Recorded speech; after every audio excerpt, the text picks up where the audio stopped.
Hello and welcome to Author Talk. Today my guest is ghostwriter and author Darren Walker, who writes humorous religious-themed fantasy. His first novel, Closing Shop, reached the finals of the People's Book Prize and also caught the attention of a well-known and highly intolerant religious group. Hi Darren, thanks for joining me today. No problem, my pleasure. And well, the elephant in the room in the country, I guess. So how's lockdown been treating you these days?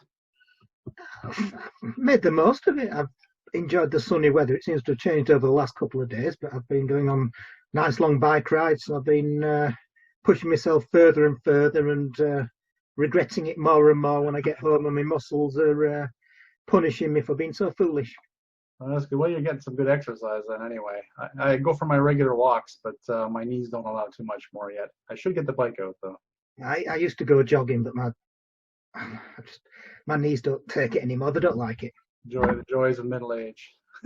Thanks, yeah. I don't know. Do you consider yourself middle-aged yet? Well, I try not to act my age, that's for sure. Yeah. That's something different, isn't it? That's part of the joys of getting older. You can act younger. Yeah, you can get away with a lot more that you couldn't when you were a child or a teenager. Yeah, exactly. So I guess we'll just start on with your writing and your books. So I have heard you speak before, and amazing. And I think you said your writing journey essentially began with some humorous letters. Yes, I used to work at a company that sold tools, and one of the suppliers was based in North Carolina, and he used to come over and force me to go out for meals with him on his expense account, and it's rude not to. And one time I heard he was going to come to Britain and go up to Newcastle. So I sent him a joke letter saying some of the do's and don'ts, but fortunately he took it as a joke and he didn't do anything that would have got him beaten up or anything like that. And then eventually I sort of sent the joke letter to someone else in America, and they found it funny. So they said, why don't you get in touch with such and such, who was their friend who ran an arts website which sort of called the Southern Gothic Creations. And I got in touch with him, and eventually he read it. It took a bit of cajoling, and he read it and he enjoyed it, and he said, right, can you write some articles for me? So I ended up once a week writing a mixture of comedy articles or serious ones. So I'll be one week writing about Monty Python or the Sex Pistols, and the next week I'll be writing about Rosa Parks or the Finding Mike thing in London, where someone tried to jump off the bridge and he found the person that rescued him, and self-harm and all these dark subjects, and it was very popular. So I ended up writing poetry, so there'd be one or two poems a week published there as well. But eventually I was writing for a couple of years, and then it wasn't my fault that the website closed, because it wasn't really making a living out of it, unfortunately. And so I was left with the muse sitting on my shoulder going, right, but I didn't have an outlet for it. So I thought, well, let's write a novel. And I tried writing a thriller, but it just didn't work. And a friend of mine who lives in Germany, she's an Italian, she said to me, well, some of your articles you wrote were really funny, why don't you write a comedy? And it was a light bulb moment. And I thought, well, I love Terry Pratchett, I love Douglas Adams, I love Tom Sharp, all the sort of great comedy writers, modern comedy writers anyway. And I thought, no, let's write a comedy. So I thought, right, what works? And I thought, right, let's go for something that I can create one story and write lots of sequels, a bit like Terry Pratchett and his Discworld novel. So I thought I'd write about angels and demons based in heaven and hell, and they come to earth and cause mischief. Was there any reason why you picked angels and demons, or is it just one on each shoulder started yapping at you again? one demon and an even bigger demon. And no, like, stop fighting. Okay, I'm writing you down. No, it's just, I thought, because I've always been interested in mythology and comparative religions. I thought, well, there's lots of scope to take mythical creatures or characters from the Bible, different saints, and put them in the story, and I can develop the characters in my own way, and I can just make up demons to do whatever I want as well. So I sort of wrote that story, and while I was trying to find an agent, I wrote 4 more sequels or in the series, and I kept going back to the first one and sort of putting little Easter eggs in there that referred to the subsequent next ones in the series. So, and then eventually I found a publisher for my first book, Closing Shop, and it did well, and it got through to the finals of the People's Book Prize. And then the following year, my second book, The Sword of Uncreation, was published, and I'm through to the finals again. But the award ceremony's got postponed this year, so I've no idea when that's going to happen. But fingers crossed, I'll win it this time. Yeah, so I want to just go back because you're racing ahead of me. I got all these questions and stuff, so that's no problem. But Closing Shop, then, your first book, I guess you could describe it sort of as the devil gets tired of living in hell, wants to move back to heaven, decides to call up God for a parlay, and they meet at a Hawaiian hotel. Yeah, that's and right. The Indians don't like this, so they all... Yeah, neither side particularly wants peace for their own particular reasons. So they bring armies down to make sure that the other side don't misbehave, because there's complete lack of trust. And then Satan sneaks down his own secret weapon, Maurice, who's the most insane demon in hell, and he sort of keeps him in a steamer trunk. But the angel, some suspicious angels, steal the trunk and hide it, and then the reporter sneaks into the hotel and accidentally opens the trunk, and figuratively speaking, all hell breaks loose. And so it's sort of, to add to all the troubles, both armies end up encamped in the same nature reserve together, and they get too friendly and fraternize, and they all get drunk. But then they have to separate and pick up arms and almost go to war. So it's almost the next apocalypse. So initially, it almost sounds like humans are the real evil in this one, having unleashed the ultimate weapon, essentially. But he does it by accident. He doesn't know what's in the steamer trunk. He's just looking for a good story. Right. So he Even worse, isn't it? I don't know. Yeah, curiosity. Very human, though, yes. So he opens up the wrong kind of Pandora's box, the opposite. So it's got all the evils in there, and what's left is no hope. And so he unleashes it, and that won't spoil what happens in the story once it gets loose. Right. So the hotel in Hawaii. Well, why did you pick Hawaii? You just felt like that sounds like a cool place to have a meeting? Yeah, I was trying to think of, right, where would they have a peace talk where it's out of the way? And obviously Hawaii is in the middle of the Pacific, so you can't really get much more out of the way. So if things did go wrong, the islands might disappear into the oceans, but that's it. And I've got some friends who actually live in Hawaii, and they were able to give me advice and tell me about certain places. But when I was doing my research, I found out about this nature reserve, and I said to my friends in Hawaii, "Oh, what's it like there?" And they didn't even know it existed. So I was actually telling them about places on the island that they didn't know about. So you did you? I think you said at one point you phoned up the hotel or phoned someone in Hawaii. Other than the hotel is actually, I've changed the name because it's Turtle Bay Hotel, which is a really big posh hotel in the north end of the island. But I changed it to Terrapin Cove so they don't sue me, because obviously changing the name, they'll never recognise it at all. But I did actually get in touch with the Honolulu Police Department to ask them about what kind of weapons they carry, and find out little snippets, like a lot of their police cars that they drive around the island in are actually unmarked.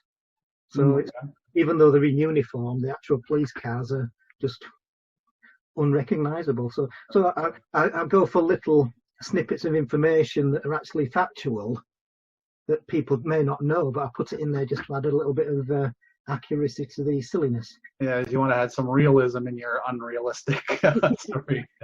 Well, I mean, it's got to have certain elements of reality in there, otherwise it's just nobody's going to enjoy it as much. It makes everything else seem a tiny bit more plausible. Yeah. It's like, huh. One thing I wanted to touch on with, of course, the closing shop, and because you did a talk on this, now it's about 6 or 8 months ago, I think, locally, about the book being banned by the Westboro Baptist Church. I can't say that. You can say it for me. Well, they didn't ban it because they're only a small group in America but they chose to hate it, and that is like a badge of honor, because I've been really upset if they'd have liked it, but they were sort of condemning it and saying it was blasphemous and things like that. But they're just a group that hate everybody, and I'm not quite sure of the version of the Bible that they've read, but they seem to see the word hate in every other chapter.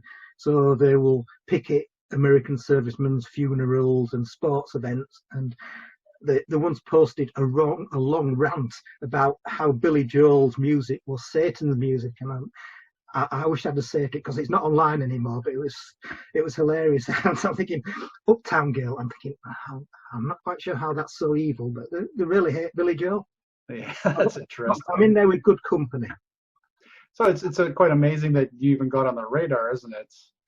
Well, it was actually a joke that sort of worked strangely well, because I have a friend in Mississippi, and she emailed them as a joke to be really upset by this book, and they just bit, and they thought, right, we'll reel them in, and it was sort of they just took it all and thought, were really offended by my book. I mean, I'm not even sure they read it. They may have just seen the review on Amazon or something like that, and just decided to hate it because it wasn't praising them. Yeah, you just poke the snake's nest there, and they struck. Yeah, I tend to actually send them the sequel so that they can have a rant about that as well. Have you used any of this for greater publicity then?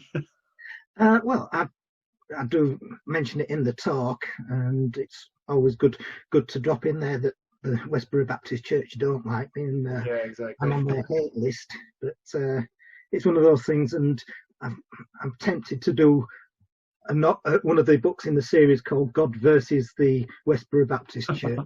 I could just see on the cover a little, the testimonial where you give one of the quotes that they really don't like. It might encourage everyone else to buy it. Yeah. So you mentioned you've already published the second book now, The Sword of Uncreation. Yes, and they are books set around heaven and hell and demons and angels, but it isn't strictly speaking a sequel, so you could read any of the novels in any order and they'd still make sense. But it's basically where it starts off with the Battle of the Apocalypse, and God has this magical sword created so that instead of demons and angels getting killed on earth and their souls going back to heaven or hell, if they're cut with this sword, they just cease to exist. And it becomes such a powerful weapon of mass destruction that it helps God to win the war. But it's so dangerous, if it fell into the wrong hands, he actually hides it on earth and casts a magic spell, so not even he knows where it is. But he has human keepers that look after it from generation to generation. And eventually one of the keepers gets disillusioned and he sells his soul to Satan, but then regrets it and tries to run away and hide so he doesn't have to tell Satan where the sword is. And one of the demons kills him, but instead of going to heaven or hell, he ends up in limbo, and both angels and demons have to go and find him and hopefully get him to tell them where the sword is. If I remember correctly, you did drop a hint in the first book on that, didn't you? Oh yes, I mean, it's sort of, as I said before, I sort of went back. I'd written so many in the series. I went back and put in little Easter eggs in the first book about what happens in the subsequent ones, so that people can go back and, hey, I remember that. Oh, that connects to that. But I've got the likes of the angel spirits of Miles Davis and Jimi Hendrix joining forces with the lead angel, who's called Deedon, who has a striking resemblance to me.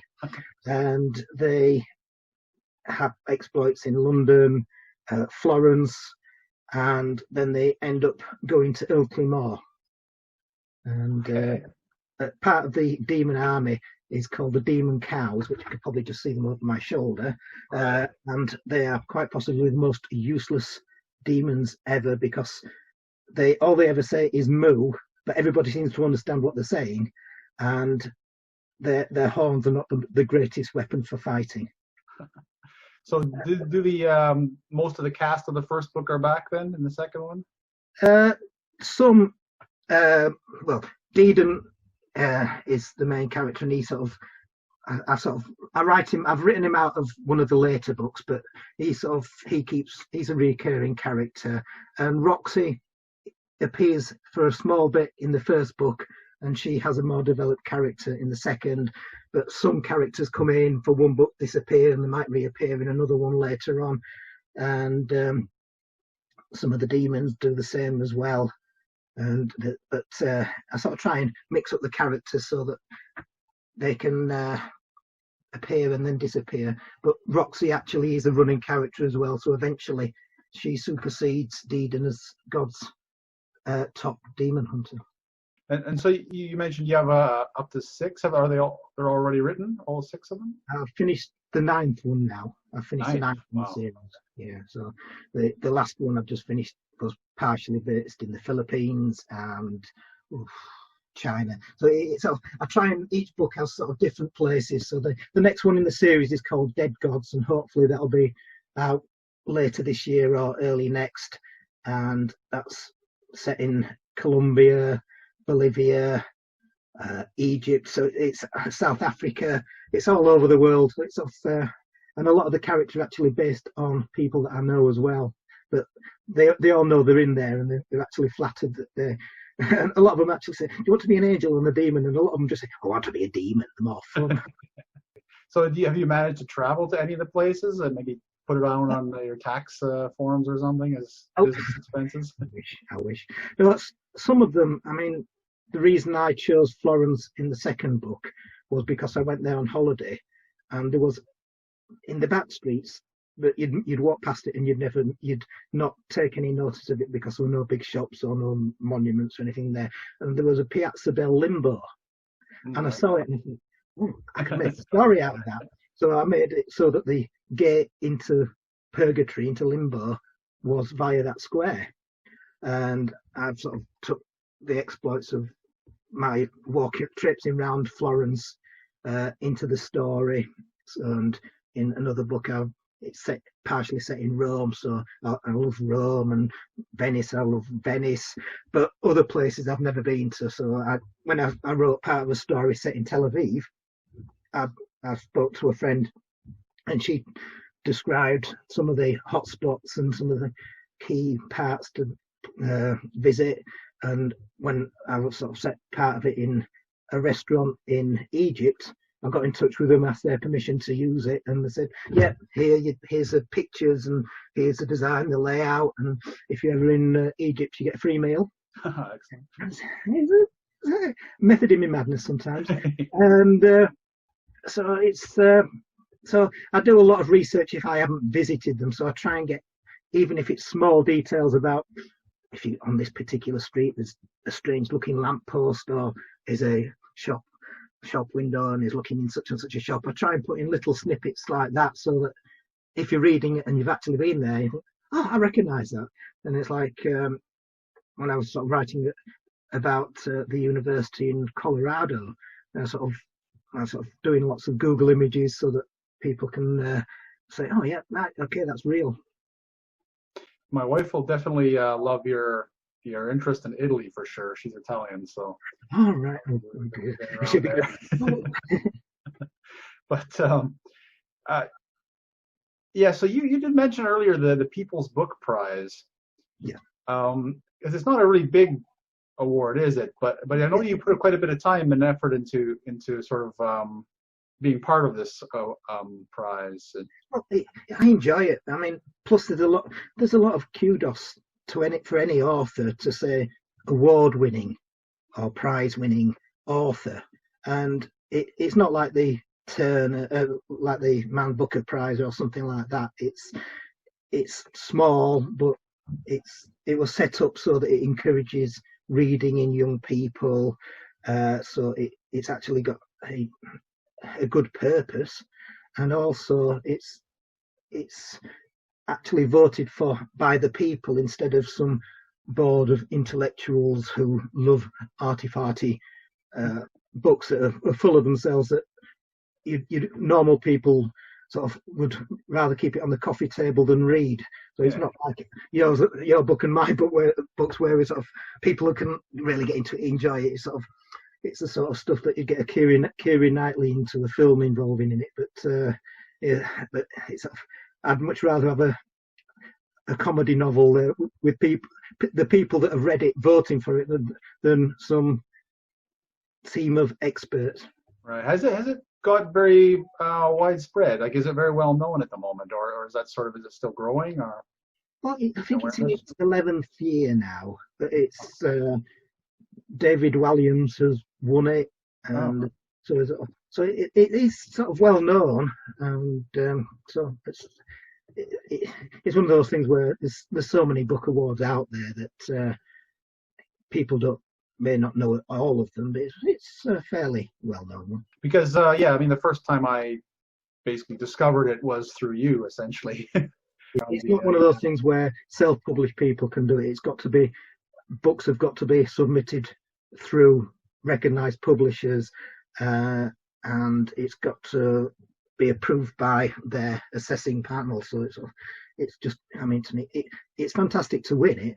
Fingers crossed, you never know. But to actually get selected is an honour as well, and to make it through to the finals it's mind blowing in a sense. So did you? So how far have you got then? Did you say the first one made it to the finals? Made it to the finals, and I got through to the finals. Went to the awards ceremony in the Stationers Guild Hall in London, which is just around the corner from St Paul's Cathedral and Amen Corner, which made me laugh when I saw that street name. And if the award ceremony goes through, it could be October or September of this year. It's going to be in the same place. So it's a black tie event and all this nouvelle cuisine food that I must admit I went with my son last year, and I came out and we were both feeling hungry after the meal, so we went round to the local Wetherspoons and had a meal there as well. So when does the voting end for this year then? It finished at the end of May, so it just finished at the weekend. On Monday, I'm losing track of the days. Yeah. And so it's just a case of them deciding when they're going to have the award ceremony, or if it's going to be some online affair. So and it has been pushed back. The award ceremony should have been on the 24th of April this year. Oh, because thanks to COVID, it just got put back, and because it'd been put back, they thought, well, we'll extend the voting period as well. A bit more publicity opportunities for the authors. And you're still in the running this time as well? Yeah, through to the final. So if there is an award, I'll have to dig up my my dinner jacket and my dicky bow and head down to London again. Yeah, sounds like you have a good following then. If you keep getting enough votes for these in. Yes, a lot of people enjoy my books, so that's always good. I mean, that makes me happy. I want, obviously, every author wants to sell thousands and thousands of books, but I want them to enjoy what they're reading as well. Well, I mean, you clearly enjoy writing them. You're up to 9.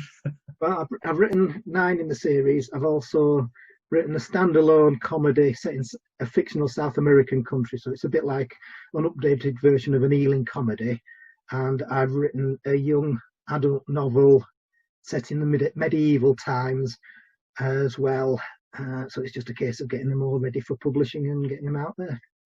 So this is maybe too personal for most authors, but do you make a living off your writing, or does it provide you some income? Does it break even in its efforts at all? Let's just say it's more of a hobby. Yeah. It's a bit like playing golf. You can enjoy it, and you may have a talent for it, but you're not going to become Tiger Woods and become a millionaire. You you do it because you enjoy it, and you pay the fees to play a round of golf, and you have to pay for the clubs and the balls and things like that, and you're never going to make a massive profit out of it. I mean, I do get a few royalties out of it, but it's not having me giving up work just yet. But like every author, we all dream that we're going to become the next J.K. Rowling or Dan Brown or whoever, and sell the millions that they do. Or maybe get a movie deal or something. Yes. Yours does sound like the kind of book that might inspire a movie, some kind of movie or TV series. Well, as it happens, I've discovered a friend on Facebook, and he just contacted me out of the blue, and he manages. I can't say the name because there's a non-disclosure agreement on it, but he's asked me to become the ghostwriter for their autobiography, and they're sort of a world champion athletes. They've won the world champion of their sport 7 times, and they're wanting to go into politics. And I'm in the process of writing their autobiography, even though I'm writing it. And he's got connections in Hollywood, and his aspiration is it's a sort of rags to riches underdog story, and his aspiration is to sell it to Hollywood. So he's actually sent me this template of how to do a movie pitch. So I'm actually thinking of doing that for my novels and trying to flog it to Hollywood. Yeah, sounds promising. I mean, I sat by the phone waiting for Steven Spielberg to ring me, and he's so far lost my number. Yeah, I guess, yeah. One thing I have heard when you pitch your stuff to Hollywood, though, is, or any other movie or TV studios, you definitely have to have the copyright nailed down. Oh, it's something that everybody says, if you're going to deal with Hollywood, make sure you get the lawyers involved. And that's what I do. Probably too, yeah. So yeah, you mentioned, I was going to touch on that. So what's it like ghostwriting then? I do know a couple of ghostwriters. I haven't really spoken to them about it, but what's your experience there? Well, it's a strange thing, because you've got to get as much detail from the subject as possible. But sometimes they'll tell you something and say, "Oh, just between you and me," because you're thinking, they'll tell you a risky story about Boris Johnson or something like that. But you can't just say just between you and me. It's a nice bit of story, and it'd be great in there. Let me use it. Yeah. Then when you're actually writing it out, you've got to sort of write it in the first person, but it's about somebody else. So it's trying to make their story into a gripping tale, right? Because I've got a pile of autobiographies by my side right here, and you read them, and to be honest, you can tell they're written by somebody else, because when you actually meet them in person, you're thinking you're not that articulate, but a lot of them are really dull as well. So unless you're really into football, you can think, oh, that dull as dishwater. Whereas I'm trying to make it like you don't have to be into that particular sport or even know that person really well.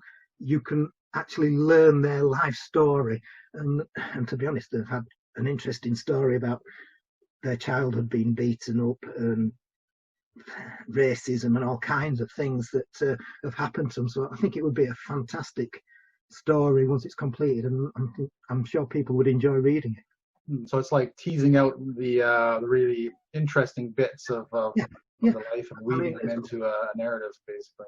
Oh yes, but the problem is that when you're talking, sometimes they'll give you bits of information that you're trying to focus on their childhood, and they'll say, "Oh well, yeah, well when I did this and that, and I met such and such, and with Justin Fashanu, and no, leave that till the next bit," and but you sort of make little notes for later on, and so you try and keep them focused and say, right, your childhood home in East London, Walthamstow, or wherever it was. Tell me about this, and what were the bedrooms like? What's it like living with sort of 7 brothers and sisters and in a 3-bedroom flat and things like that? So it's an interesting learning curve for me, and I'm actually enjoying it. So do you try and write in their voice as well, sort of as much as possible? I mean, so that so that the reader hears them, or is it just the main focus is an interesting story of them? I think it'd be rather patronising if I tried to write in the voice of the subject, because just a little snippet, their family is sort of the Windrush generation. So if I tried to put on a black tone and West Indies kind of thing, it'd come across false. But I'm trying to write it as if they are the writer, and it sort of follows. But it's not. I'm not trying to make it look like I'm some appropriating their systems. Yeah, you definitely have to be careful. And then some things are just beyond the author's experience to actually convey, aren't they? I mean, I completely agree. I had a pseudo-Jamaican character in one of my stories, and I'm like, man, there's no way I can actually properly express that. So I ended up making the character someone who was pretending to be that culture, but wasn't actually that culture. As I'm writing it is in the first person as if it is them. I'm trying to be as authentic as possible, but without faking it. Right, true to the intent. But I'm trying to do justice to them and capture their story, because they've lived an amazing life. You also mentioned you started writing comedy sketches for an online comedy show recently. Yeah, it's an American. I started writing comedy sketches for a show that was going to be videoed, but unfortunately, the budget that they got from the producers, there were certain accidents in the studios, and the money just disappeared, so that never happened. But I was also writing for just an audio comedy sketch show called what's it? If I get it wrong, they'll clobber me. But it's Yesterday Night Tapes, and it's a lot of it sort of, they're trying to be the next Saturday Night Live comedy show, but they do a lot of American sketch shows, and they brought me in and as a sort of kind of English slant to it. So I write a lot of very Monty Python type humour, and they love it. And I've even doing a few voices for that as characters as well. So I tend to play either upper class twits or bumbling Hugh Grant type people, or just the butt of the American jokes. So I think we're coming near the end of the time now, but I wanted to, we can discuss a lot of things for a long time. Talk all afternoon. Yeah. I've run out of coffee. Okay. I wanted to give you a chance, sort of what's coming out of yours soonest, and where can people find you online, and where can they watch you for the People's Book Prize? I can be occasionally found on Facebook under Darren Walker Author. I'm also under Twitter under the same name, and I have the website under the same name. I'm imaginative like that. But there's also the website for the People's Book Prize. If you just Google search that People's Book Prize, you'll find links to those events. And as and when the award ceremony happens, I will be telling people all about it. And so that's how, if you want to link up, say hello, I'd love to. And if you want to chat about books, I'm always happy to do that as well. And your Facebook feed does have a lot of humorous. Make sure you get the right sense of humor. But it will give you an idea of the kind of humor in my books. Oh, yeah. And when is your next book coming out? I haven't got a date yet. It's still in the editing process, and I've had a few back and forwards, but I've managed to find a really good editor, proofreader now. So it's just for me to put it all together so that I can submit it to my publisher, and fingers crossed. So end of this year, early next year, it'll be out and ready. It'll be called Dead Gods. What's it called, sorry? Dead Gods. Dead Gods. Excellent. Well, thank you very much for joining me today. Thank you. And best of luck in the People's Book Prize. Thank you. And we'll be in touch probably again. Once the comedy sketches are recorded as well, I'll be telling people about them as well, so you can listen to my dulcet tones being mocked by Americans. Yeah, I'm definitely interested in that. All right, thanks again. Thanks a lot. Take care.